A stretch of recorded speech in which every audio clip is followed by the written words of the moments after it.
Today's show is sponsored by Black Box. What advice do you have for finding actors on a budget? Well, very interesting. Because your resources, you said, is reality stars. Yes.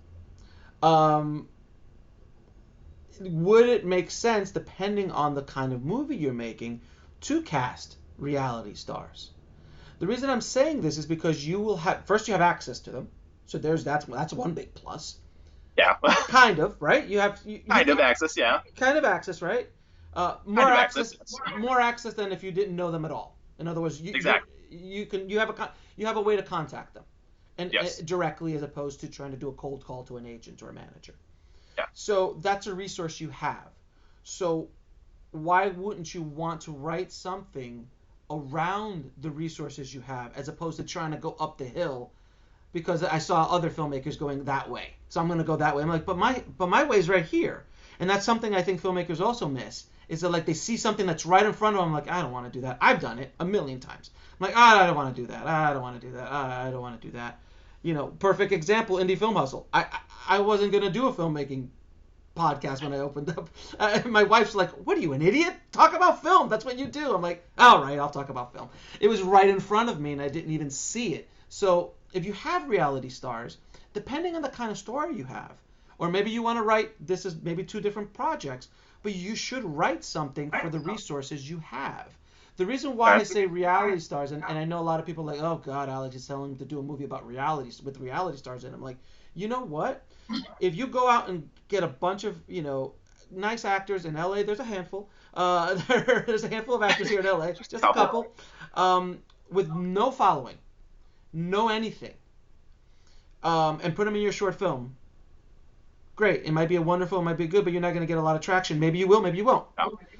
But if you get a reality star that has an audience, some audience that you can leverage for your short film, all of a sudden you've just leapfrogged all your competition. You've leapfrogged so many different projects because you have somebody who has somewhat of an audience. I'm not saying it's going to be a gangbuster. I'm not saying it's going to be huge, but it could get you attention that you don't have right now, and you're just starting out.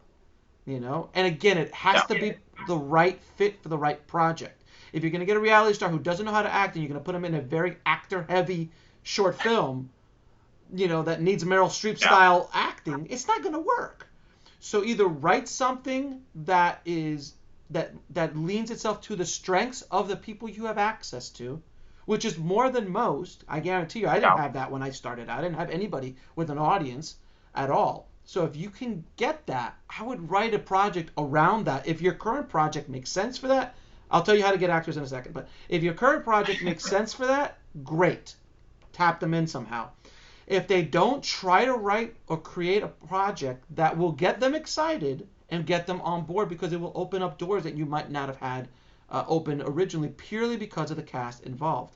Now, if you want to go, let's say, all right, Alex, my project right now is really not for the reality guys. I need stronger acting chops. Great. In LA, as I stated before, there are many actors, and many actors who want reels, and many actors who want stuff to put on their reels. You should have absolutely no problem finding actors. Now, finding good actors is another question altogether. You can use Backstage magazines. I did a whole podcast, I think it's episode 180, where you can cast your movie through them for free using, I think it's the coupon code HUSTLE. They give you $100 worth of free casting. So you could always pretty much cast your movies for free through Backstage. Nice. And they've got 30,000 or 50,000 actors in their databases. So, and they work with you on how to pitch and all this kind of stuff. So that's a good way of going about it, because that cuts out. And look, if you put an ad on Craigslist, you're going to get everything.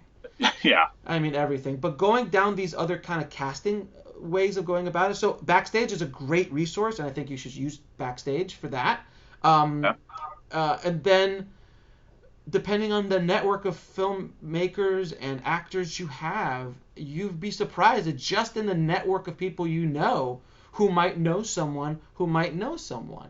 I'm not talking about big stars. I'm just talking about actors who've been in shorts, who've been in maybe some indie features, who want to go out for a weekend and shoot. All right. Yeah, I thought about going back to Florida because I know that Full Sail has a lot of resources like that too when it comes to local actors and stuff like that. Yeah, And I know a lot of people there. Yeah, Full Sail in Orlando in general. I get you. I lived there Yeah. I lived there for a couple of years. I know the market fairly well.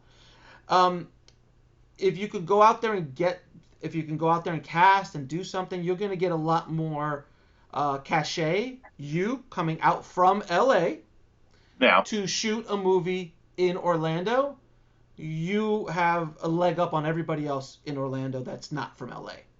Purely because of the persona that says. Yeah. Okay? So that's a good strategy. If you can go out there and shoot it and get it done in Florida, you're going to get a lot more production value and all sorts of other things out there that you won't get here because it's just tougher to shoot here. I mean, they got you here. They do. But out there, it's a little bit more Wild Wild West still. So you can go out there and shoot and get more stuff. So if you can go to an area like that, but again, the pool of actors will not be the same quality as the pool of actors here. So just be aware of that. So you have to find the upper echelon of actors non-union actors in Orlando, which there are, who are willing to work on a short film for either cheap or free to be part of an LA short film. Okay. Or here, even the C+ students, as far as actors are concerned, are sometimes better than the A+ students in other markets, just purely because of the experience here. I mean, in order for you to be a C+ guy here, it's like, look, man, if I'm a C+ student at Harvard, I'm probably going to be, I'm going to probably be an A+ student at a community college. It's just because you have to be at such a higher level to even get to C because of the pressure and the stress and the experience that you have at that school, but now here in Los Angeles. And I discovered that coming from Florida. Once I got here, I'm like, oh, these guys, even guys who don't know what they're doing, know more than a lot of guys that I grew up with or I worked with in Florida, purely because they're just pounding it here. And they just know a lot more. I wanted to share with you this amazing new service called Black Box. Imagine taking old footage that you've shot in the past and being able to submit them to all the major stock footage firms, all with one click. And you can split the commission among multiple crew members or creators. So to sign up for free, just go to blackbox.global.